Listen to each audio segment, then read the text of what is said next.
This is Real World Product Management.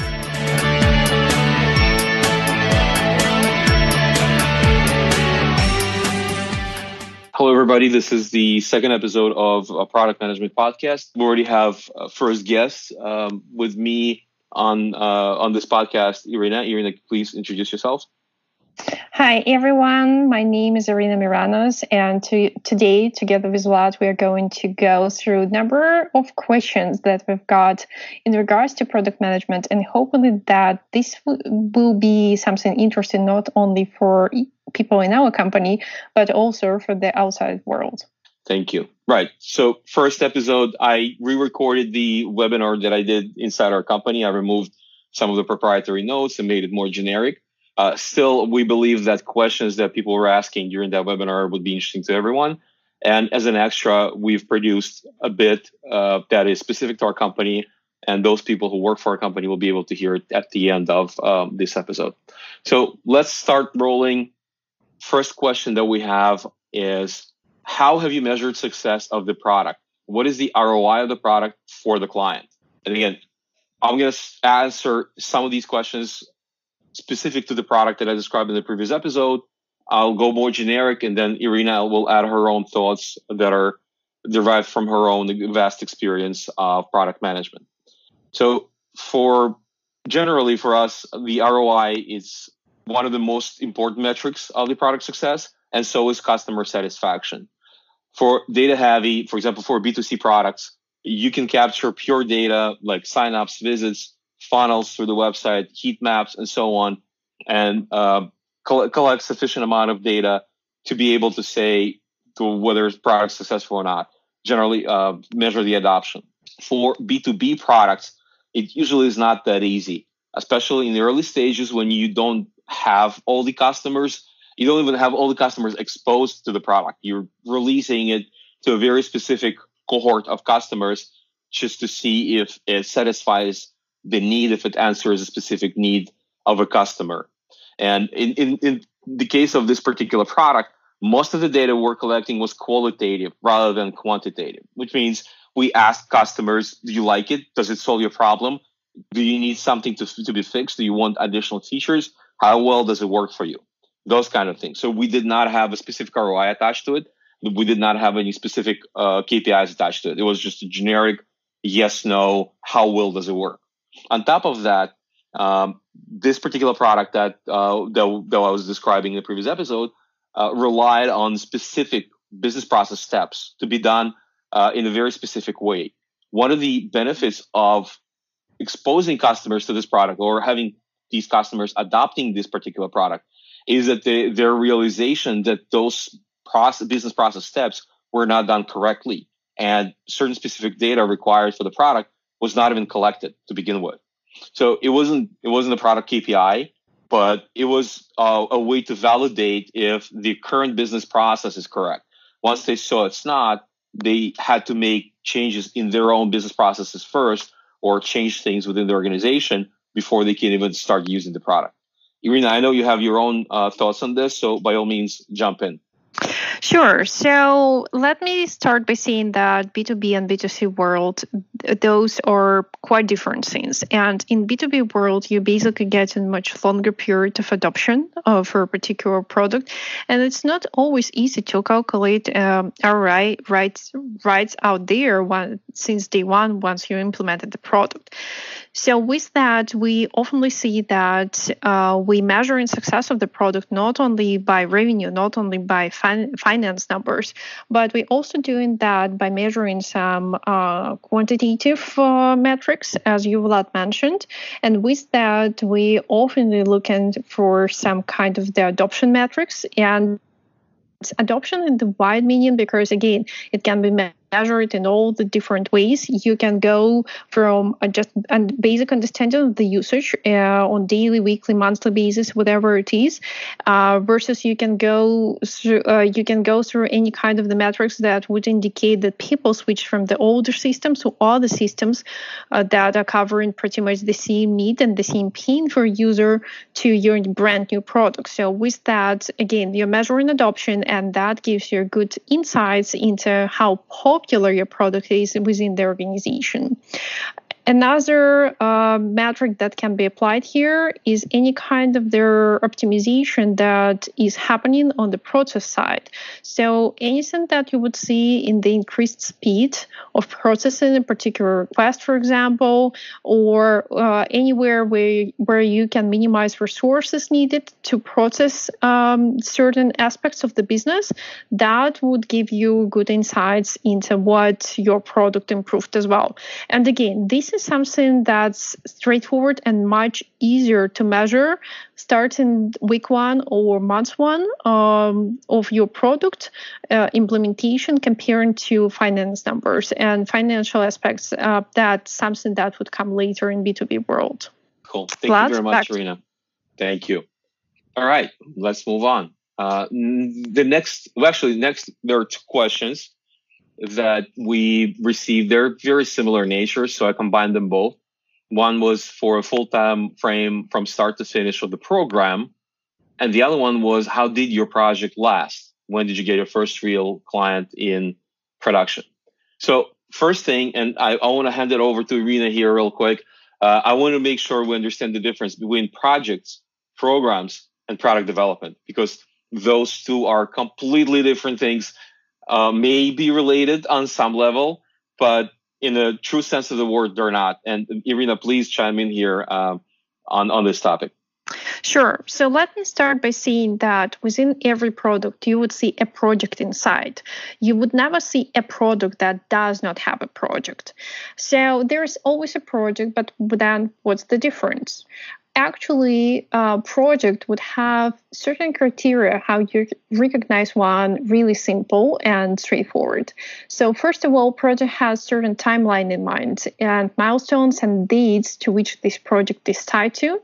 It also has certain scope and budget. So there's always certain limits for how long your project is going to take, how expensive it can be. Also, it has a team who is working on that. Product, on the other hand side, this is something that's very unlimited and that can live for years and years and years and have multiple projects within it. We all know how for a number of products we are making different releases. So each of these releases can be treated as a separate project, but does mean that we are changing the product? Of course not. So all of that stays within a particular product. Some other aspects that, again, would differentiate project and product as how we are doing fundings. So basically, your budget for the project is usually allocated on annual basis. It can be some other time range as well. For product, this is something that is continuous with probably more frequent revisits. Usually, it's up to 3 months every quarter when you're doing some kind of the checkpoint and validation how you are with your resources and with your budgeting. And also a big difference between project and product would be on metrics side. Because again, for project, what you're measuring is making sure that you're on time and on budget, of course, with a certain quality and some technical aspects measured. For product, what you're measuring, it's customer satisfaction, it's any kind of the profitability or success of the product. It also can include market share and again, adoption rate and so on. So the metrics would be quite different between those 2. And I do know that people quite often confuse the 2, but we should remember that project and product would require different approach how to deal with each of them. Thank you, Irina. Yep, thank you. From my end, I'd like to add that I was part of the engagement recently that was supposed to completely remove project and program level thinking from teams that were involved in product development. In other words, that would be a milestone / checkpoint for the budgeting perspective, for the budgeting aspect of it. So, hey, do you guys need more funding? Do you guys need less funding? What is the current status? And what else do you need to move forward? But the whole concept of project and program would be completely removed from the product development. And the only stream, so to speak, that was to be left was team-based financing. So think about it as a feature team that is receiving steady stream of financing and is developing feature capabilities or full products. And there's no projects involved. There's no programs involved. There's just specific milestones or touch points every 6 and 12 months to adjust the budgeting for those teams, which is yet another way of doing things without any projects or programs for product development. This is why we have different people on this podcast. This is the idea, so we can see different approaches and different aspects.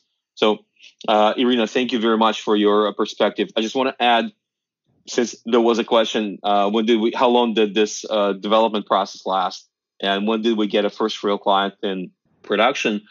This particular product that was mentioned in the previous episode took 9 months, roughly, from when the idea was formulated, when we literally spelled it out within the organization, to the launch date. It was roughly 9 months.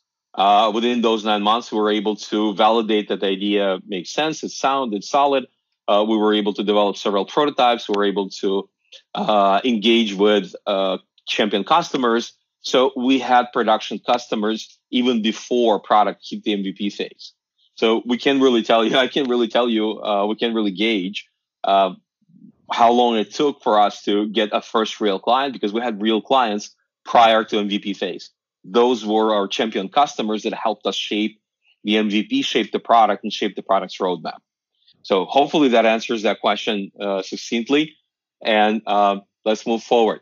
The next question we got based on previous episode is, how do you decide when to park an initiative, mainly after you have a working MVP?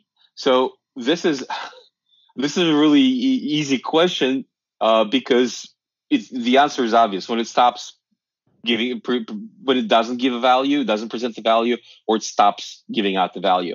In other words, when it doesn't work anymore, which means one of the things happened. We're not able to generate profit or sustain a specific retention rate. Some of the products in the market are developed not to generate revenue, but to generate a specific retention rate. And I gave an example in the previous episode. It's the product that is not there to get new customers. It's the product or a feature of a product or a capability of a product that is there to keep customers from moving away. And from a generic example, it would be the whole story with Apple TV and iTunes.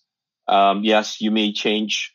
You may change the device. You absolutely can go to, I don't know, Android phones or Windows phones when we had them, but your library stays with iTunes. So you effectively chained to the ecosystem that you had before. So that is, the iTunes was there not to generate any profit, but to generate a specific retention rate for the customers. Another thing that may play into abandoning the initiative or abandoning a working product is when you're unable to scale, when you can't scale anymore. You have way too many clients, or the clients started consuming too much or too many of resources, depending on how you measure the resources, and you can't sustain that rate. Back in the day when Dropbox was a new thing, there was a lot of new startups that tried to do the same thing. They did document sharing, collaborative editing, and most of them died out because they weren't able to scale. They had a product that was usable to an extent. They had product that was the customers were buying, but they didn't have an ability or a capability to scale. And one by one, they died out. I was working for a company that used one of those. We decided to use some no-name product instead, something else that was available from one of the major players. And eventually everybody stopped using it because it was slow. It didn't sync documents correctly because a lot of customers overwhelmed the servers. And eventually we ended up using something generic. Another reason we're not able to sustain the support, similar capability. Too many clients using the system and they have problems, but we can't support them. We can scale the support organization or support capabilities to support all these customers. And obviously, customers are unhappy. They start leaving leaving the organization, stop using product dies out. And another thing, after you have a working MVP and you decide to abandon it, you can't sell it. And this is one of those things that really boggles your mind if you've never done selling, if you never tried to sell the product to the market, is that you think you have a solution for a problem, you develop into a product and seem like you validated and does solve the problem. But when you present it to the customers say, listen, yes, it's a pain for us, but it's not such a big pain that I'm willing to pay to resolve it. Or I already have a process to resolve it, so I don't want to pay for it. And again, this another reference to the previous episode, the industry that the product was developed in was a very thin margin industry. So this may be the reason why you aren't able to sell it. Not because your product is inherently bad, but because the cost of your product or the price of your product is prohibitive to the market that you're selling it to. Your customers are not willing to spend their money on solving this problem because they're saving their money for something else. That would be another reason why you're unable to sell the product, even though you have an MVP, it does solve the problem, but hey, nobody wants to pay for it. Irina, you want to add anything to this, or we're moving on? Let's move on for now. Thank Okay, you, Vlad. Cool. All right, next question. In terms of prototyping, would you go by yourself here in the early stage, or would you suggest this to be a task for UX designer? What are your thoughts on that? I'll start, and then I'll hand it over to Irina because she has her own slightly different point of view, which is great. So we hear different angles on this. Personally, I'd love to do everything by myself so that I can project the product vision that I have directly to developers and tell them what I want to be done. But as my experience says, almost all my products always fared better when there was a dedicated UX resource, a designer or customer experience expert at hand, which means I'm not that great at design. I can and will project the vision, but it's always better when the designer takes over and wrestles out of my hands. During ideation, prototyping stage, it's fine to use some wireframes, just something you put quickly to put together on the back of a napkin for UI. But once you start showing this to other people, not just you, it's always better to have someone better qualified in UI UX realm than you. And again, maybe as a product manager, you're coming from UX. In that case, you probably would fare better than I did. But in general, it's always better to have a UX person doing the UX. Personally, and I learned this the hard way by developing those products that I mentioned before. I'm a big fan of collaborating between people and teams. I always try to find people that would have proper skill set for the job. I learned the hard way not to be a UX designer and always engage someone who's an expert in that field. Irina, I know you have your own say in this, so please go ahead. Sure. So I'm trying to keep us back tied to B2B world. And in most of their examples, most of the companies that we see out here is basically we're facing with the situation when UX is done by specialists in this area. And sometimes it's the whole separate department who is doing the UI and UX and who is starting doing any kind of the prototypes day one together with the product team, together with the delivery team. Sometimes we see that this is people who are incorporated into product team because they have to stay in touch, in close touch with product managers. Otherwise, you're just not going to be successful. But still, it's specialists, so it's dedicated people who are working with design. Of course, as a product manager, you can start doing some early prototype by yourself, especially when you need to sell an idea to a business owners, for example, or to any kind of other stakeholders. And the reason for that is the fact that it's much better to show one pager, just one image to them, and then talk for an an hour about your product and what you're going to do about this, rather than to come with nothing, show nothing, and then talk for an hour. Believe me, people will stick to this image and they will use it and reuse it many, many times after that. And of course, as a product manager, you do need to have a good sense of what good UX is and what good UI is, but it still doesn't mean that you need to do that on your own. It's always great if you have such understanding what the good UX is about, because with that, it will be so much easier for you to validate any kind of the prototypes that are being done for you and then making adjustments. But it's really hard to stay up to date with all the trends in this era. And, it's really hard to look at your product after you worked on that for a month or two with fresh eyes and with fresh understanding how it might look like. So I do encourage you to have a separate dedicated person or even department working on that. And as practice shows, this is what many, many companies are doing, and they are quite successful in establishing the model when product team is collaborating with UXers, but UXers are still a separate service, and they are doing job based on their knowledge and experience. Vlad, back to you. Cool, thank you. Yes, so this is actually one of those topics where we in complete agreement. One of my recent engagements actually had a UX expert as a part of the product management team. So product management team was a team standing up on their own, and it consisted of a product manager and UX apart from a couple of other people. So they worked in collaboration and presented a unified vision of a product, including the user experience. All right, moving on to the next question. The next question is, to identify market and product needs, the proper market research is required. Did you do it yourself, or do you use sources provided by the client or something else? So this is a great question because I'm going to talk about experience within the smaller team. I know how it is in the larger companies, and I'll let Irina speak to that. But I'll focus on how small companies do this, and they don't. The pain of being within a small company, as much as it presents you with a lot of opportunities and a lot of flexibility, the pain is sometimes you can't afford to pay for market analytics, or you can't afford to engage with analysts from major companies. Sometimes you can't even afford a large enough marketing department to do this research for you.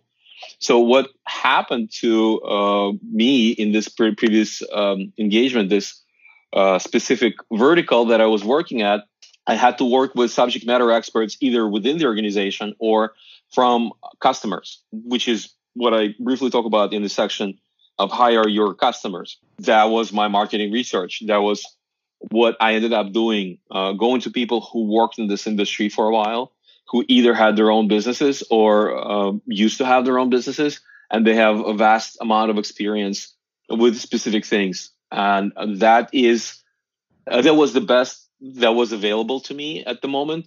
And that's what I used as a marketing research. I had to interview customers multiple times, either same customers multiple times or different customers, to keep probing, to keep looking for those areas of opportunity, for those pain points that customers didn't realize they have because they got so used to the pain, they don't really recognize that it's a pain. And that would give me an idea of what the market needs and how can we close that. So it was an interesting process because it opened up a lot of inner knowledge of the industry, but it also was very painful and not really efficient because there was a lot of repetition of things that were not interested, but people would just wanted to talk about it for a while. And that was really interesting in terms of how you extract the data that makes sense to you from all these interviews and all these interactions with subject matter experts within the company and within clients. Now, I'll let Irina take over and talk about the real way to do the market research in the B2B world. Irina, please. Sure. So I probably should start by saying that there are obvious ways how you can start doing market research in B2B world and in bigger setups.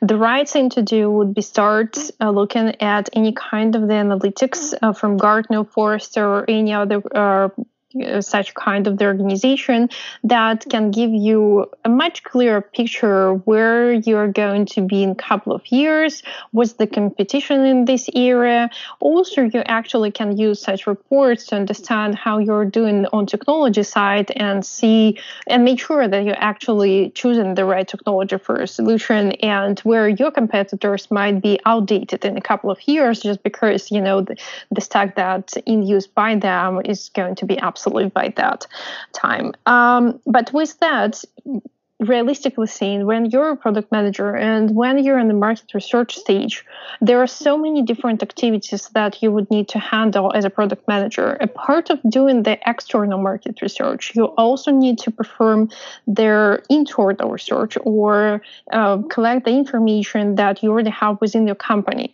And that can come from your team who's already been working on product for so long and can serve as a good source of information for you. And also, as a product manager, you obviously like to talk to clients. Just coming back to this case that Vlad mentioned, that your current clients, your current customers might have a pain that they so used to that they wouldn't even realize that that's a pain, and this is something that can be fixed.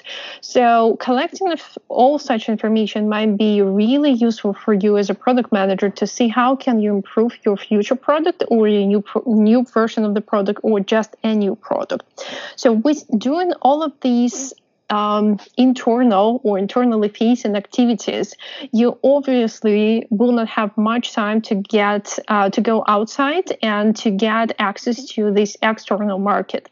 And with that, what we see happening in many enterprises is marketing department helping product managers to do such market research.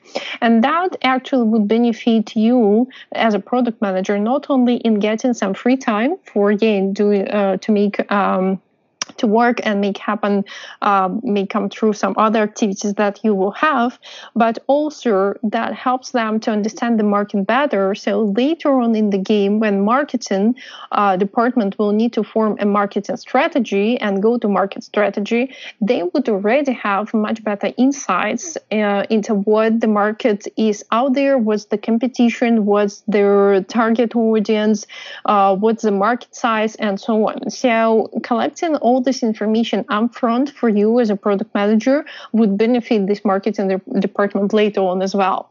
So with that, we actually do see that in many cases, there is a marketing department who is doing that, or also there is a role of marketing product manager who can take on such activities. It still does mean that product managers should not understand the competition and should not understand the market out there. It absolutely case that the product manager should have really great insights into that. It's just a matter of fact that not exactly product manager by himself or herself need to perform all of these activities and all of these actions. And you definitely can and should use all of the help that is available for you here in order to perform market research as quick as possible. Because other cases that we saw happening quite often as well is the fact that market research on its own takes several months, and probably by the end of this exercise and by the time when you have results, some information that market research might be already obsolete and you're ready several months late with your product. So this is something that any kind of the help that you would use might help you and might assist you in doing such market research in much faster way. Vlad? Thank you. I think we've talked about this deep enough. So let's move on to the next question. Can you please share how you create MVPs in the cheapest and the quickest way, which tools for prototyping you use? Not sure if there is a specific tools I would recommend. It really depends on the technology stack and the problem you're trying to solve. In this particular case, this product, we've had a bunch of SQL servers. We had a whole Microsoft Office. We're Microsoft Shop, so we used Excel and SQL databases for processing some of the logic and presenting the results. For other MVPs, we've used anything that is free and open source, WordPress, WooCommerce, Odoo, any Drupal, any other open source components or systems we could find. This is not only for the previous for the product that I was describing, but for many enterprise worlds I had lived in before that. Sometimes it would come down from really high-level executives. Don't bother with requesting specific resources. Find what you can online, whatever is open source and free. Show us how it would work, and that we will use that prototype as a way to request the budget, as a way to justify the spend that, hey, we can't use this for licensing reasons, so we have to build something like this on our own dollars. Irina, if you have any other suggestions, please feel free to chime in. Sure. So when we're talking about prototyping, there is no one right way how you can do that and how you can validate your idea upfront. I saw very different cases from going by a napkin exercise, when you're meeting with your business owner or potential sponsor and just trying to draw out your product on the napkin in a restaurant, and sometimes it works. And also, on the other hand side, you can do really deep prototype by your own using any kind of the tool that's available to you. I probably should say that one of the most useful is still PowerPoint, and many people are still doing lots of prototypes and showing different flows within the PowerPoint. And this is something that everyone has available, really great to share. And, no one's going to question you why you're using prototype or why you're doing prototype in PowerPoint.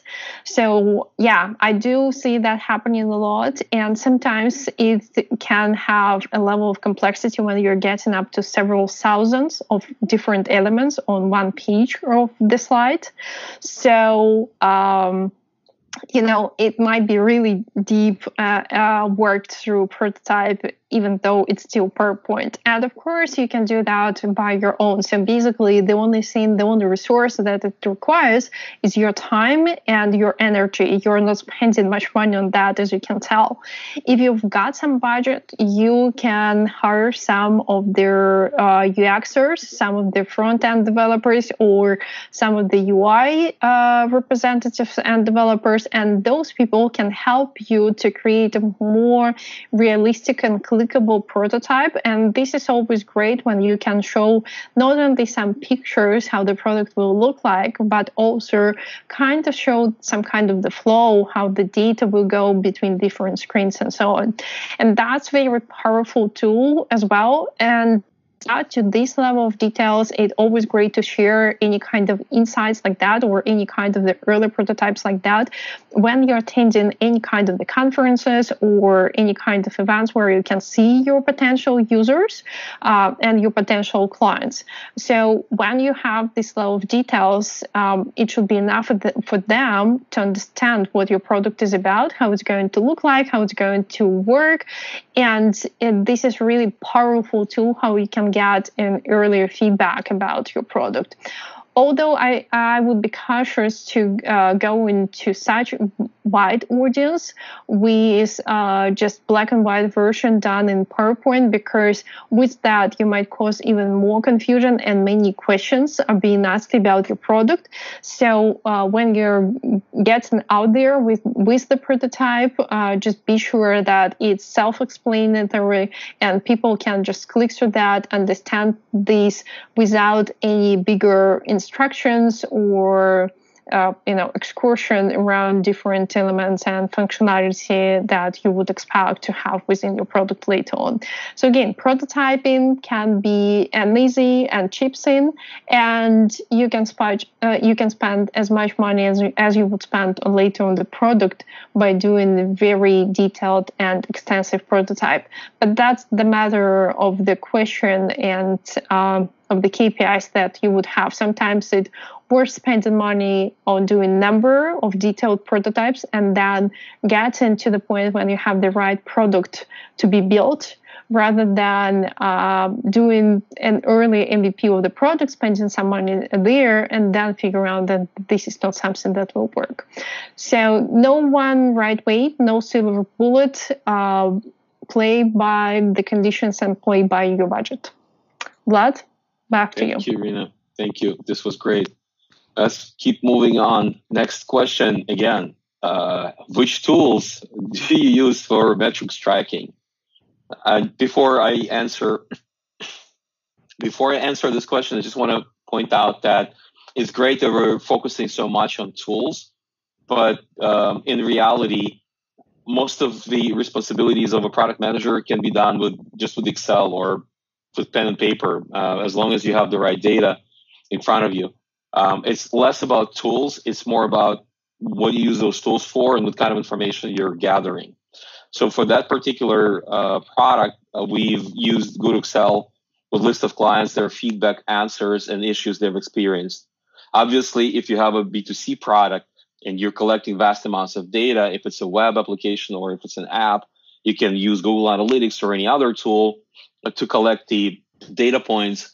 But at the end of the day, for stakeholder reports, you're probably not going to have them log into Google Analytics or Adobe Analytics or any other things. You'd probably collect those reports and put them into Excel against their other KPIs or other metrics that you're tracking, or you would just do screenshots. And it's really not that important which tools you use. It's more important how you present the results and if you're really tracking those metrics against the KPIs that you care about. I've seen many times where people were so obsessed with, oh, hey, we have a bazillion visits to our website.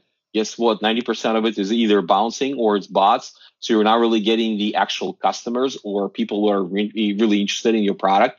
You're just having a lot of parasite traffic to your website. So really be careful about what you're asking. You really care about the tools, or you really care about what those tools are showing you. Irina, if you have a short note, please feel free to add.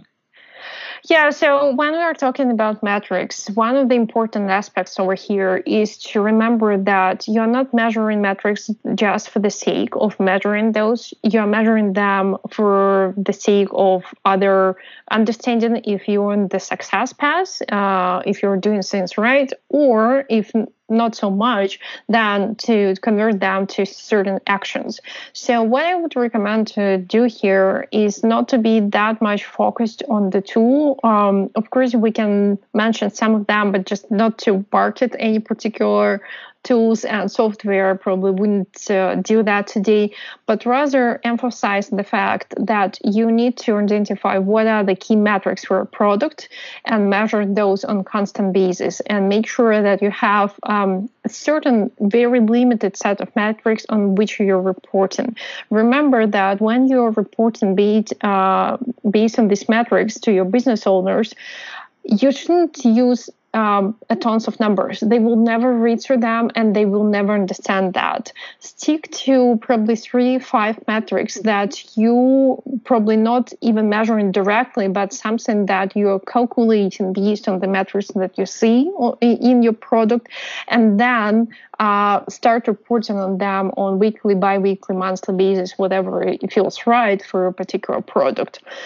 So with that, you definitely can use several tools, and this is actually what's happening in most of the cases. But make sure that, again, you're not only looking at these metrics, you're converting them to certain actions.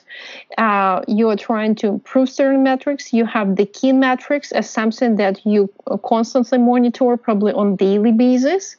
And you have a minimal set of metrics which you're reporting back to your business. That I would say as the most important aspects. Of course, in today's world, when we are talking about desktop applications, Google Analytics would supply you quite a big amount of data about your product. Although it's not going to give you the full picture, And there are a number of tools available on the market that would help you to better understand what's happening with the retention within your product, how you're dealing with the conversion of your customers, and so on. So definitely look for something additional to Google Analytics that would serve the need for a product. And again, don't be obsessed with numbers. Don't be obsessed with number of these metrics. Be obsessed with getting success with your product. Vlad, back to you. Thank you. All right, let's move on. Next question, really deep. Is it necessary to perform all these activities support? Is it necessary to perform all these support activities by the product manager all the time? When are the times to grow your own product support team and escalate all these activities to them? And this is in reference to the part of the story in the previous episode when I talked about the responsibilities of a product manager and how product manager ends up doing a lot of things around sales, support, marketing, interfacing with developers, interfacing with the legal team, and literally everything there is to do as a business owner or a mini CIO, mini CEO of a product.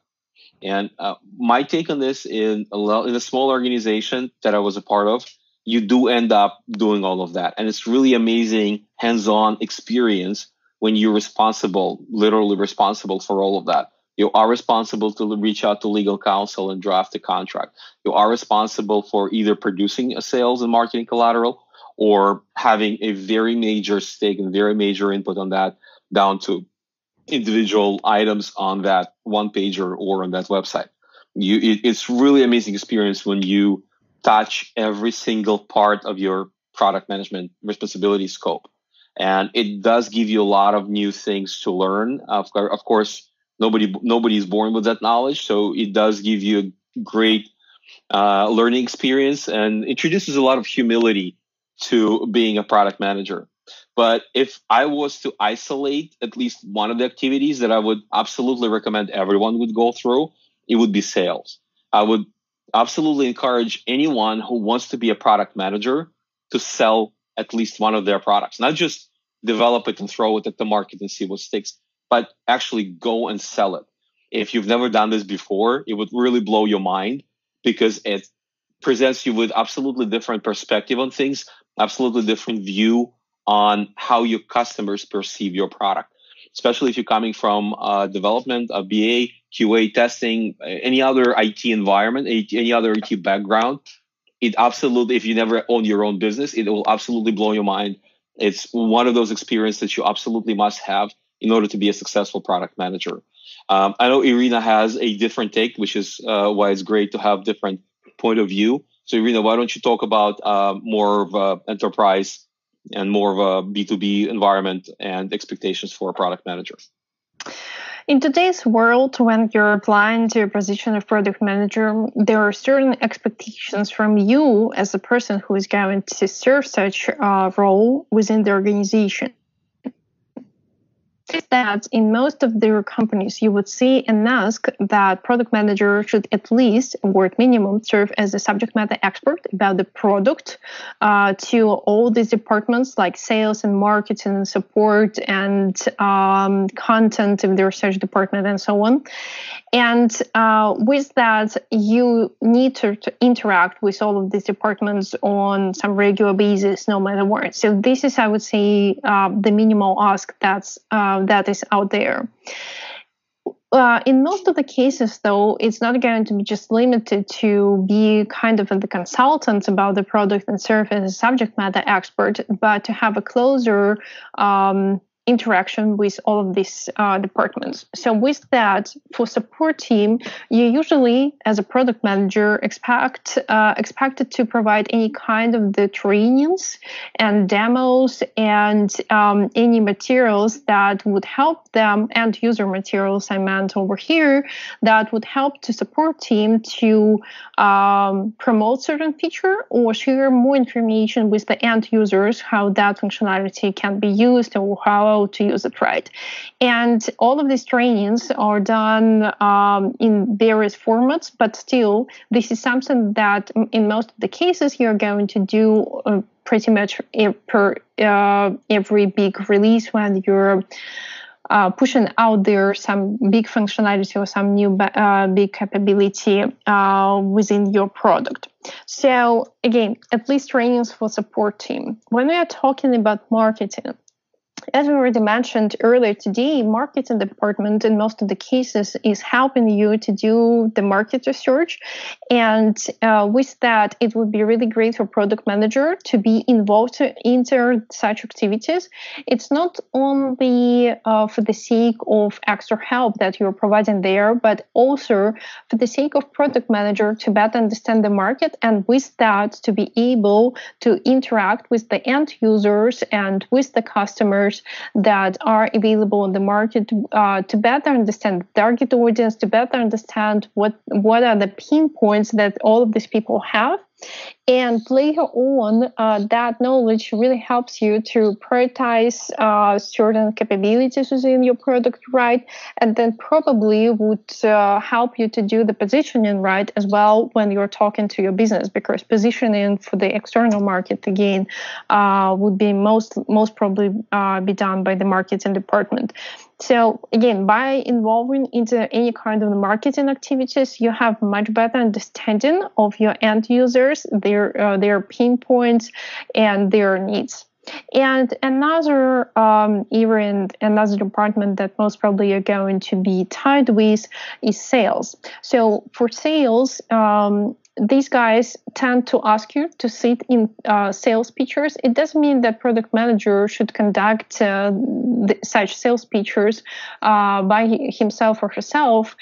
In most of the cases, you're just going to be there to listen to the requests from the potential buyers, from the potential clients, and also to provide any kind of the needed assistance to the sales team, answering questions that they might not exactly be aware of, especially that is tied to that's related to questions about any kind of strategic plans and overall vision for your product, where it's going to be developed in the nearest or longest future. So for sales, you also might be reviewing any kind of the materials, or at least providing the content for creating such materials, because no one except the product manager would know better and would phrase it better how particular capability, what capability is going to be out there in the next 3 months, and then how we can market that, and why did we decide to put that on the roadmap in the first place. So for sales department, again, you're helping these guys with any kind of the materials and content for these materials, and also attending the sales features. This is their more general ask that you would see out there in the market, and all of this is expected from product manager at least to be aware of, and just, or at max to spend certain capacity, certain percentage of time helping all of these departments. And basically support, marketing, and sales, these are the guys that all together with the product team would form the success of your product. So you do need to make sure that you work as one big team. Vlad, back to you. Thank you, Irina. This is great. This is we now at the last question for this. Sorry, that's last. Okay, we still have 2 more questions. So let's do one short and one long response. Short question: how do you decide whether it's going to work or not? The whole team, or was it rather a gut feeling as a PM? And I'm gonna ask Irina, and I'm gonna answer myself to take this as in, how do you decide at any stage of product development if it's going to work? But the idea level, at the prototype level, at the MVP level, and past that. So my take on this is it's more of a collective conscience. Usually it's a group decision, because you never work alone. You never work in a vacuum. You have a lot of people, a lot of stakeholders, and you have a lot of input from all sides, from CEO, CIO, to marketing, to sales, to development team. any team at any point in time may come back to you and say, hey, this is no longer feasible to support your initiative, to support that stage of product development that you're in.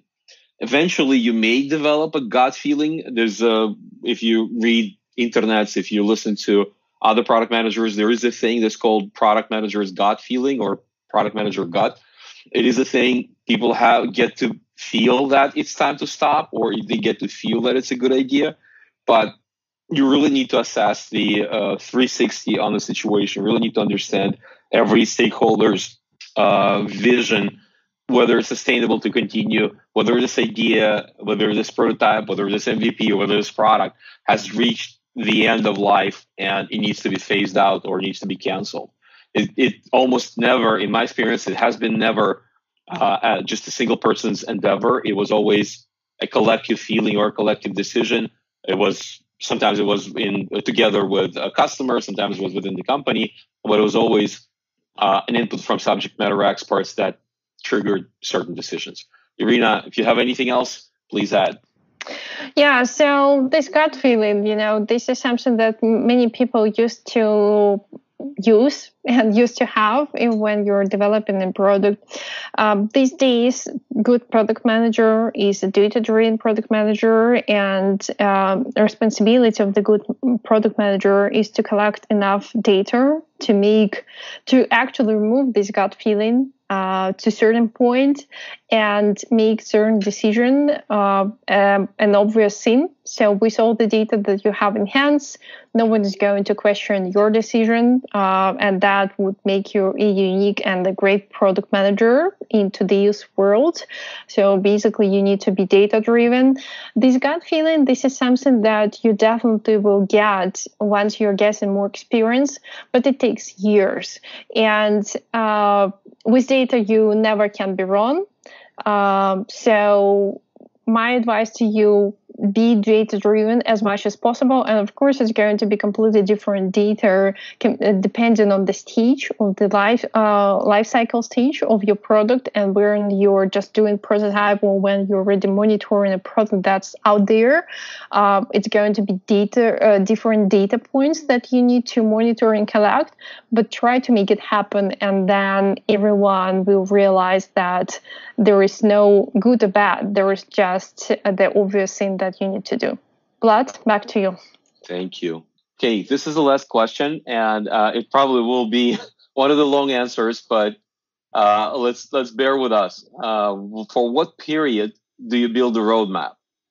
It's a really deep question because there's no right answer, at least in my book.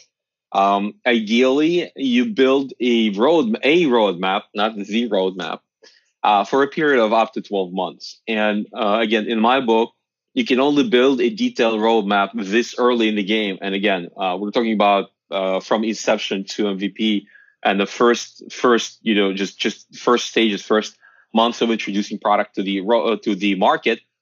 You can only have a detailed roadmap for the first 3 months. Realistically, you can outline the features and capabilities that you plan to develop. By then, market will have their own say about things, and you will need to adjust. So it doesn't make sense to plan a detailed roadmap further than the next 3 months. What you can do for the next 3 months is have a less detailed, or so to speak, have broader strokes on your roadmap for about 6 months. Past 6 months, they probably have very high-level capabilities defined. I want my product to be able to do this. And that's as detailed as you probably would go. Because again, as I said, market will have their say, your stakeholders will reassess your situation.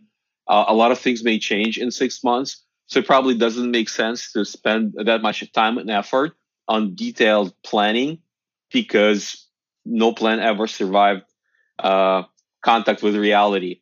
So it would probably, in my book, it would make sense to be very detailed first 3 months, somewhat less detailed in the next 3 months, and the remaining 6 months to be very high level, very capabilities and high level feature oriented. Irina, please chime in here, because I know that's a deep topic for you. Yeah, so there can be really a long answer from me on this question today, but I will try to cut it short. So I would say that time frame for a roadmap might be really different depending on the level of trust that you're getting, you as a product team is getting.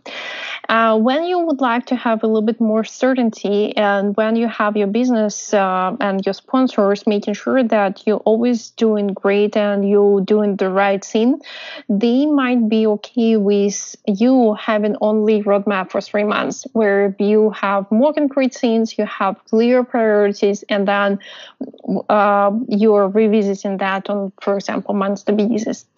Realistically, in B2B world, in most of the cases, you would see requests to have roadmap for 12 months. And why is it 12 months? It's because we are still, even when we are building products, we are still kind of tied back to this project mindset. And as we discussed, when we have projects, we have certain funding periods. And usually this funding period is 1 year, so it's 12 months. And this is exactly for how long you would need to have your roadmap in order to be able at least somehow allocate and calculate budget that you would need for a product. And of course, it's really hard to predict what's going to be in your product and what you're going to be working on in 6 months from now, even from 6 months from now. So with that, this budget allocation in most of the cases is treated rather than just as a bucket. It doesn't mean that you're committing to certain features that you've put on your roadmap. It just gives you some boundaries outside which it would be hard to go. Or if you're going outside of these boundaries, you basically will need to have an extra ask and extra conversation with your business and your sponsors. So this is how you would treat that 12 months roadmap. And again, this is what is happening in most of the cases, and this is the majority of requests that you would have as a product manager in majority of companies. We're still facing some cases when product managers sometimes has been asked for 3 or 5 years roadmap, and realistically, like probably 1% of product managers have roadmap for such long periods of time. And the reason for such asks is coming from the cases when you are dealing with a potential huge client, or when you're talking to the company who might become a partner or one of the vendors for your product. With that, these guys are usually asking for a longer term roadmap in order to make sure that your strategy and your vision for your product overall on the longer term is somehow aligned with what they have in mind, just to make sure that there are no contradicting things and there are no things that are actually completely not within their vision and not within their roadmap. And for that, you actually being asked to have something longer term. Another thing to mention here is actually the fact that you sometimes you need to have different versions of the roadmap. The one that you would expose internally to your delivery team, for example, and these guys will be happy with a shorter term roadmap and more concrete one that is more stable. And with that, you can stick to 3 months roadmap only. You also will need to have a roadmap that can be externally shared, that will be used by your sales team and potentially your marketing.